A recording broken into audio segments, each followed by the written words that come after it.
Good morning, students.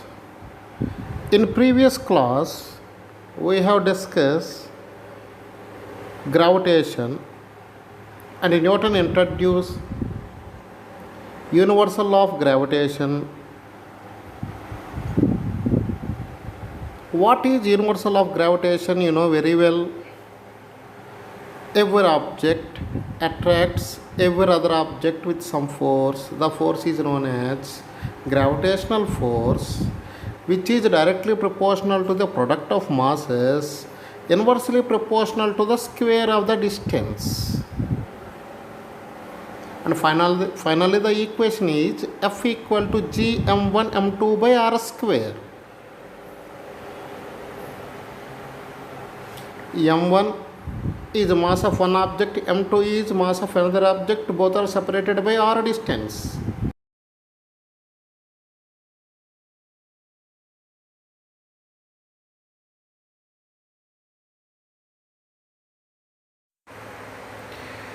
Now m1 attracts m2 with f1 force, m2 attracts m1 with f2 force, m1 attracts m2 with f1 force, m2 attracts m1 with f2 force, but both are equal to g m1 m2 by r square.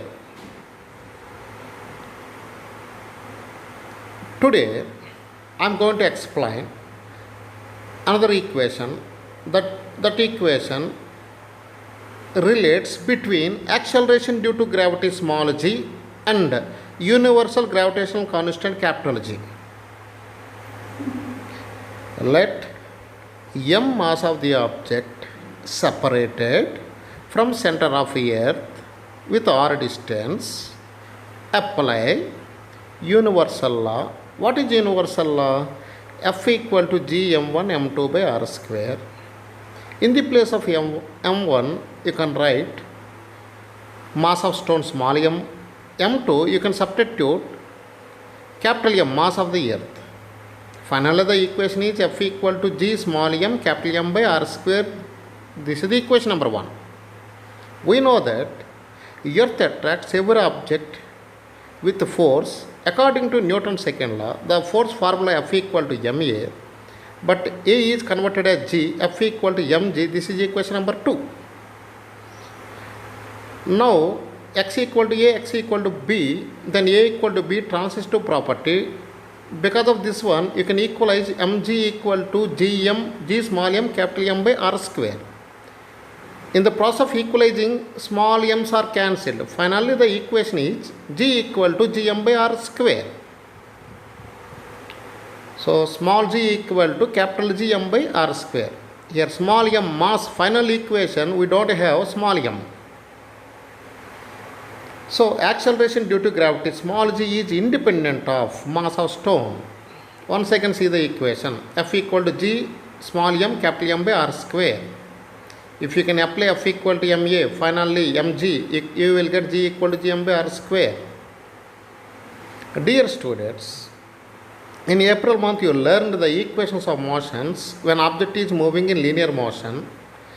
Those equations of motions v equal to u plus at, s equal to ut plus half at square, and v square minus u square equal to 2as. Whereas v is final velocity, u is initial velocity, s is distance or displacement, and a is acceleration. T for time. Once again the equations of motions v equal to u plus at, s equal to ut plus half at square, and v square minus u square equal to 2as. But these equations of motions will be changed in the case of freely falling body and vertical upwards. So here maximum is converted small g. What is small g? Acceleration because of gravity.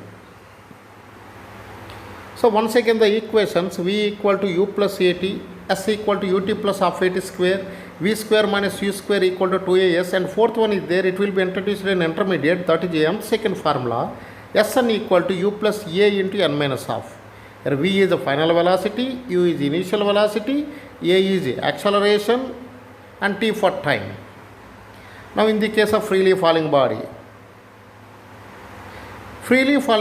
we know that object is coming downwards and earth gravity is downwards. Object is coming downwards, earth gravity downwards, both are same direction. So A will be taken plus G. Plus G. Here plus is the sign convection.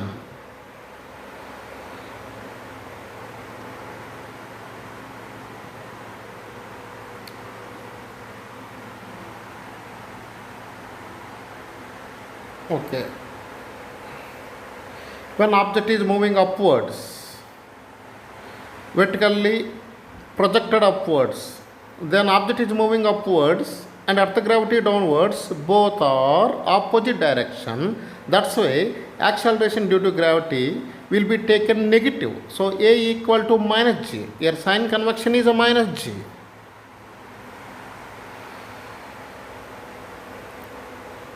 Downwards A equal to plus G, vertical upwards A equal to minus G. Now we are going to discuss about maximum height. When object is projected vertically upwards, its final velocity decreases and becomes 0. From that point to surface of earth can be called as H maximum. So in this case the conditions are V equal to 0 and A will be taken negative minus G. Why? Because vertical upwards. Now take the equation of motion number 3. V square minus U square equal to 2AS. So in this equation you can substitute the value 0 minus U square equal to 2. A means minus G, S means H. So minus U square equal to minus 2GH, minus cancel. So U square equal to 2GH and H equal to U square by 2G. Now solving the problem. An object is projected vertically upwards with an initial velocity of 20 meter by second. Calculate maximum height reached. So what is the given? U equal to 20 meter by second. The given terms are, and acceleration due to gravity G equal to 9.8 meter by second square or 10 meter by second square. So substitute these values. What is asking? Maximum height H equal to U square by 2G. Substitute H equal to 20 square by 2 into G value 10.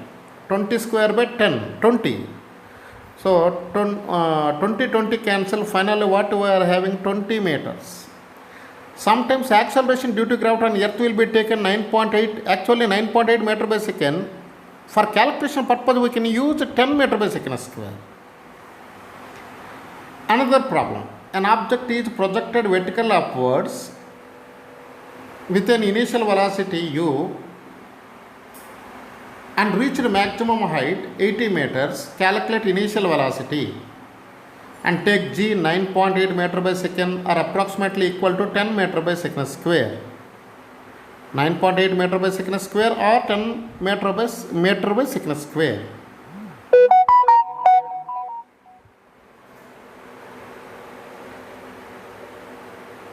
Now the formula is H equal to U square by 2G. H value is given 80 and U square by 2 into G value 10. 80 equal to U square by 20. By cross multiplication U square equal to 1600. So U square equal to 1600 can be written as 40 square and U equal to 40. Finally you will get 40 meter by second. So this is the logical question I am asking you. At center of earth, what is acceleration due to gravity? After reopening you will come to the school. At that time you can attempt this answer. Thank you.